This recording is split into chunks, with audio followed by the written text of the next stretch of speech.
ಇನ್ನು ಮುಂದೆ ನಿಮ್ಮ ನೆಚ್ಚಿನ ಧಾರಾವಾಹಿಗಳ ಫುಲ್ ಎಪಿಸೋಡ್ಗಳು ಸನ್ ನೆಕ್ಸ್ಟ್ ಆಪ್ನಲ್ಲಿ ಮಾತ್ರ.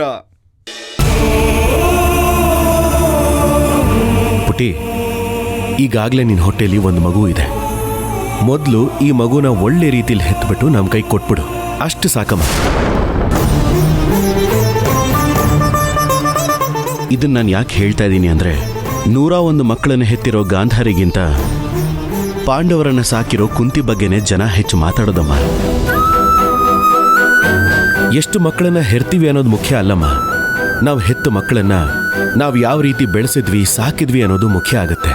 ಆ ಒಂದು ಮಗುನೇ ಕಳ್ಕೊಂಡು ಬಂದು ನಿಂತಿದ್ದೀನಣ್ಣ.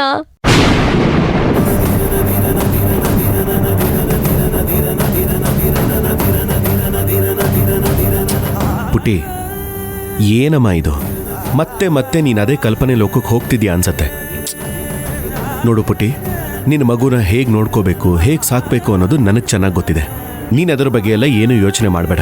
ನೀನು ಮತ್ತೆ ಇಂದ್ರ ಇದರಲ್ಲಿ ತಲೆ ಹಾಕಕ್ಕೆ ಹೋಗಬೇಡಿ. ನನ್ನ ಪ್ರಾಣ, ನನ್ನ ಉಸಿರು, ನನ್ನ ಆಸ್ತಿ ಪಾಸ್ತಿ, ನನ್ನ ಮನೆ ಮಠ ಎಲ್ಲ ನಿನ್ನ ಮಗುಗೋಸ್ಕರ ನಿನ್ನಮ್ಮ. ನಾನು ಏನೇನು ಮಾಡಬೇಕೋ ಅದನ್ನು ಖಂಡಿತವಾಗ್ಲೂ ಮಾಡೇ ಮಾಡ್ತೀನಿ. ಆದರೆ ನನಗೋಸ್ಕರ ನೀನು ಒಂದೇ ಒಂದು ಮಾಡಬೇಕಮ್ಮ. ಏನ್ ಮಾಡ್ಬೇಕು?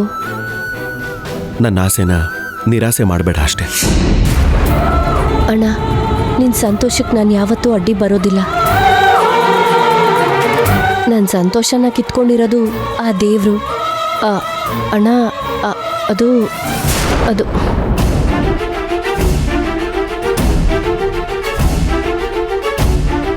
ತುಳಸಿ, ನೀನ್ ಯಾವಾಗ ಬಂದೆ? ಸ್ವಲ್ಪ ಹೊತ್ತಾಯ್ತು ಬಂದು.